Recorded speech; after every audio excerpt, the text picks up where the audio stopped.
transmission du courrier administratif a été modifiée complètement.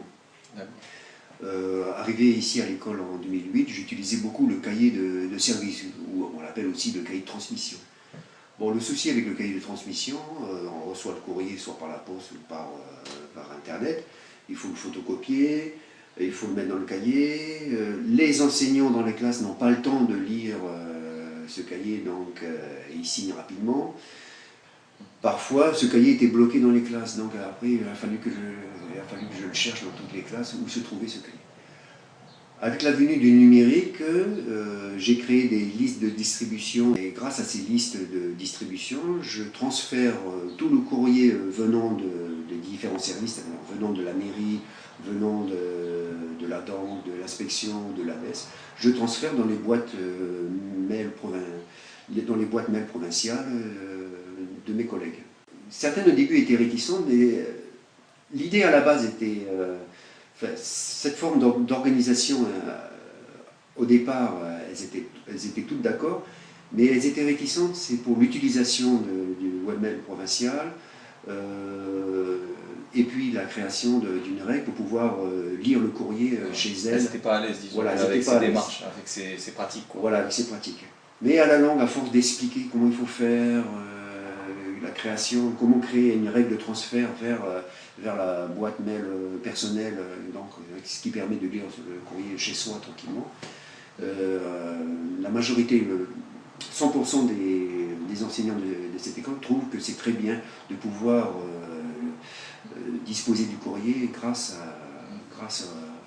aux boîtes de messagerie.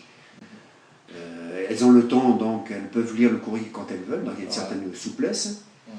Elles peuvent faire le tri, hein, et ce qui permet de transférer tout le courrier. Il faudrait que je passe le cahier de transmission tous les jours. Ça deviendrait infernal pour mes collègues. Avec la question de savoir, est-ce que j'ai bien transmis aussi Est-ce que j'ai bien transmis tout le courrier?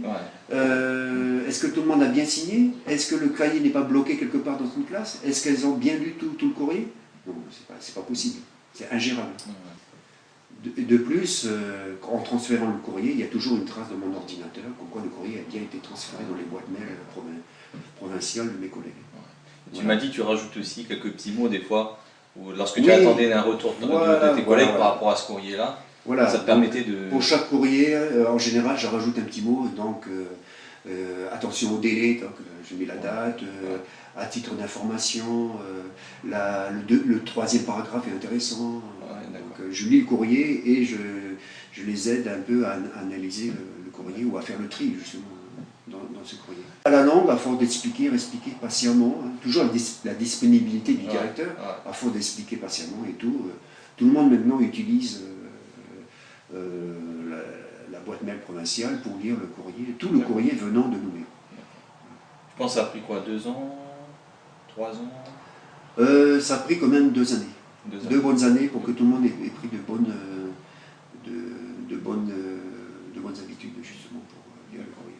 Je peux scanner et puis je peux transférer dans les boîtes mail aussi. Puis du coup la photocopie systématique, ça fait des économies aussi. Économie de papier, d'encre,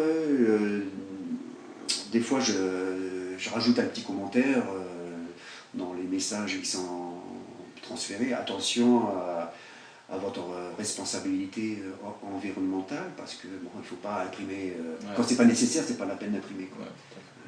Donc économie de papier, de temps, plus de souplesse.